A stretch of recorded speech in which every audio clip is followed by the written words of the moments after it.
When I found you,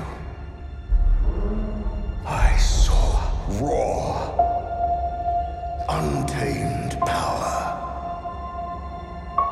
And beyond that, something truly special. Hello everybody, welcome back to MASH. Today we're joined by a very special guest. We're joined by Captain Jack, YouTuber, influencer, he's an entrepreneur, and we've also got obviously Jordan, our other in-house hello bloke. Yes. Let's talk about Star Wars then, the main reason you're here. And the theme. Yeah, exactly, yeah. Let's talk a bit about everyone's favourites, Yoda, Chewbacca, Kylo Ren, Neo-Num, all of your favourite Star Wars characters. What do you think of The Force Awakens, first and foremost? I liked it. I did actually like it.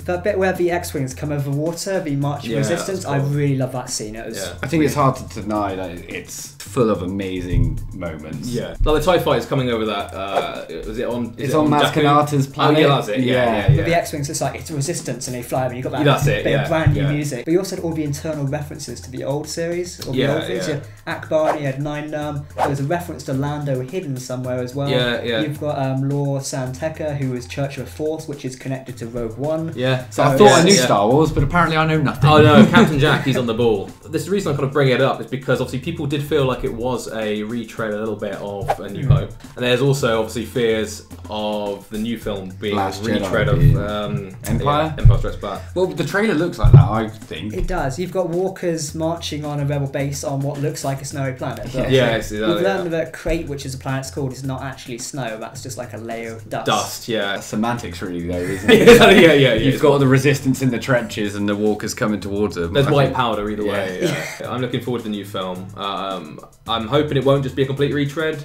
And I don't think it will be. I think that there was. I hope it's a misdirect, sort of, with the trailer. I think because the director Rian Johnson is such a big fan of Star Wars, I don't think it will be a rehash. Just because he himself has been, like I told you earlier, where we gave him the original in AT-AT and he badly burst out in tears because he's so happy. I think an original fan would appreciate what the fans would like, and therefore is not going to rehash it. That's my opinion anyway. And I think from the trailers, they're made to look a certain way when they're not, because he's known for deceptive stuff. He's done that before because he advised people not to watch the trailers. There's a lot riding on this film in terms of the mysteries. They don't let anyone down. A big cliffhanger from Force Awakens, obviously. Why is Luke in exile? Why did he exile himself? Why is who are Rey's parents as well? Yeah, well, we know why Luke exiled himself because of the Jedi Order being burnt to an ash, which hopefully we're going to see more of a flashback. So obviously we have this rumours of where he is. Obviously, we didn't see the much first of it, Jedi. That was the issue in the Force Awakens. So hopefully now, because they keep showing the scene in the trailer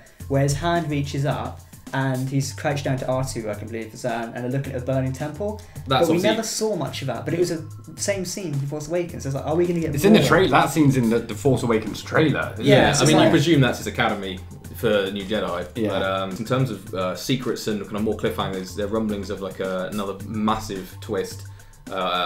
On par with the I'm Your Father. Yeah, I think trying to compete with that is their mistake. I don't think. But like, with all your Star Wars wisdom, Jack, I'd love to know your best guess to Rey's lineage. Who, if you had to put money on it today? That's not my top question. I am more concerned over who supremely the Snoke is. But I don't think that's a question. I say actually, I'm more interested in who Snoke is. Who is your guess? Do you think he's a pre-established, already existing character? It's very hard because I looked through it because Snoke's got blue eyes, so I spent like an hour on Wikipedia the other afternoon, was meant to be working, and just trying to see who else has got blue eyes in this website, and after about 200,000 articles later I realised this is pointless. There's no information out there. There's nothing, and they've been so secretive about it. But the only thing we know is he's seen the rise and the fall of a galactic empire. So he's been around since the Clone Wars, he's seen the Empire peak, and now he's still around 40 years later. He's old enough to know. I still feel like he's not going to be pre-established. They're just going to say, oh yeah, he was there during these events. He was there during the Clone Wars. But someone let slip as a character we've seen before. Oh really? So whether someone completely in the background, that's interesting, or someone who stood in front of the camera. Jar Jar Binks. Confirmed. Jar Jar Binks. That is a theory. That's your theory. No, that's not my theory, but that is a theory. So that's interesting. I have a theory that have you ever played Star Wars: The Old Republic? It's a big MMO game. When there was a character which is a Sith Emperor, is also called Vitiate. Now he could actually be Snoke. I feel like they'll play it safer to that because as much as they're trying to appease fans, these films are for the next generation. Exactly. They are. Yeah. We're the prequel generation. This is the sequel generation now. So. Yeah.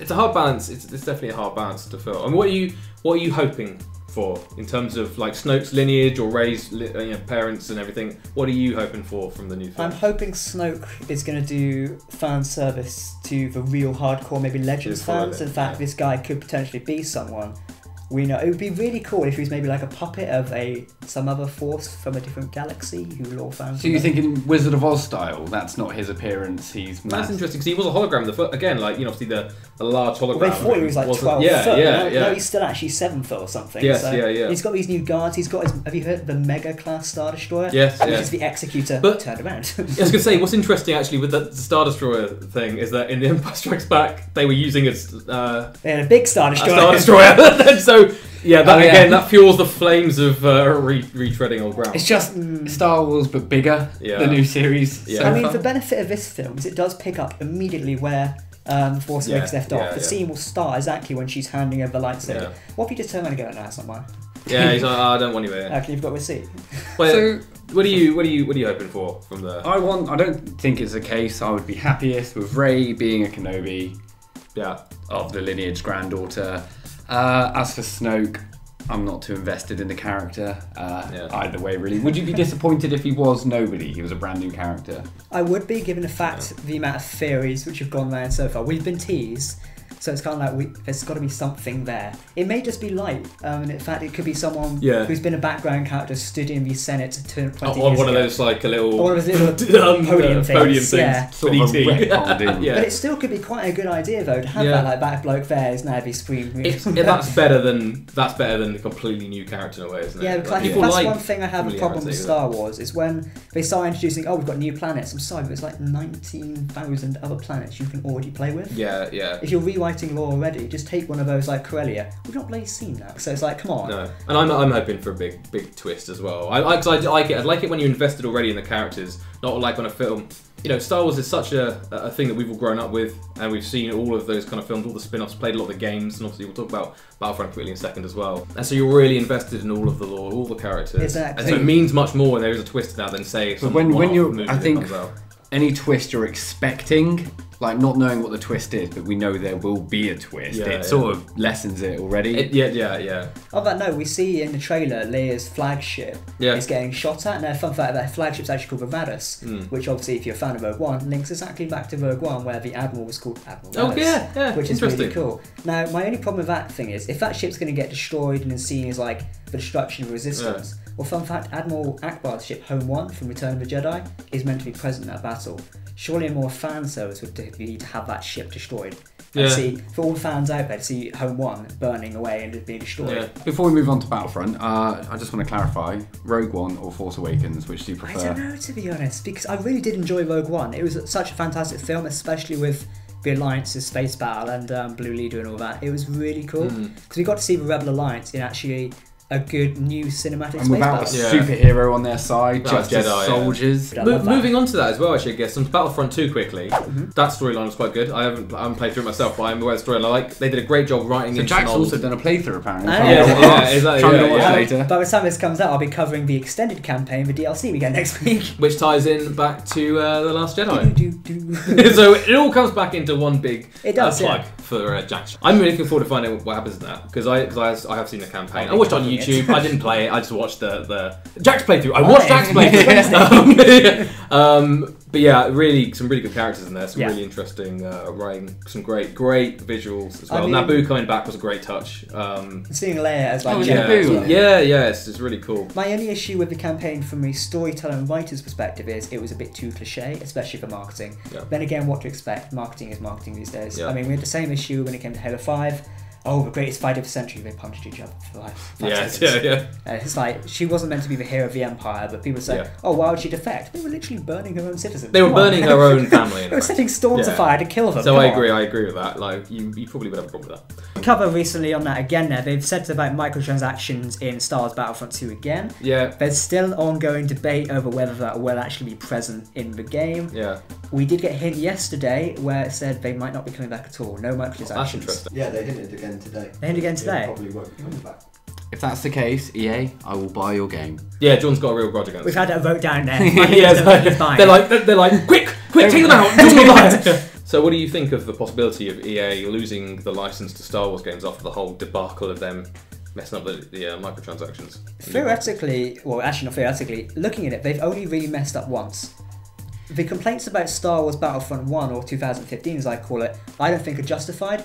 Oh, we didn't have much to play with. Yeah. The trouble is, it was shown from... I'm on the same fence. So we agree on this. We didn't have much to play with, but then again, it was marketed as we did get what we got. Yeah. It was, you got exactly what it said on the tin, and people saw it, bought it, and then complained there wasn't more. Yeah, no, it's true. And they even gave us free maps. They didn't do enough work, but... Like I say, I knew exactly what I was getting. We knew what we was getting. We did get free maps, so they gave us Jakku and Force Awakens. They gave us Burning Endor, which was quite fun. I wish that map got brought back in Battlefront 2. Endor on fire. It's quite cool. With the Ewoks burning. So, like, Ewoks burning. As against microtransactions as I am, I don't think the license should be pulled from EA. Like I said, it is a mistake, but it's one. As much as I'd love to see someone like Rockstar or CD Projekt Red have that, I don't think I'm not a fan of EA, but imagine I'm not ready. Star Wars. Yeah, it would be cool. Imagine like just basically fancy on like Coruscant or something, running around with your like blaster pistol, nicking someone's speeder and driving off. Go to different planets instead of Islas. Yeah, that'd be cool. Quite good. Yeah. I think that would be like. Well, then again, that was what Star Wars 13 was meant to be, which any any good Star Wars, any awesome Star Wars game that looks like it's going to come out. Thank you, Vissel. So Jack, where can we find you? You can find me on youtube.com/Captain Jack. I have that domain. Or you can find me on Twitter at CaptainJackYT. Well, brilliant. Or in the description down below. And you can also find me on Star Wars Galaxy, which is a news channel dedicated to pure Star Wars content. We're covering everything from The Last Jedi to Battlefront 2. And saying that actually as well, we will be watching Last Jedi together, and so we'll have a review up. The night, hopefully the night. Yeah, we'll have it up the night. Pretty much. The day it comes out, the day it comes out. Yeah. Fingers crossed. That's the plan. Yeah. If you're new around these parts on MASH, please remember to subscribe. Give the video a like. Comment down below your thoughts on The Last Jedi and Battlefront 2. We'd love to know what you think as well. And your best theories. And your best theories about Rey's parents, who's Snoke, all that kind of stuff. And then we'll disagree probably. In the comments. I think we can discuss in a later. Like, if you choose the right Snoke theory, he can give away a prize. Yes. Some air. So we'll see you next video. Bye.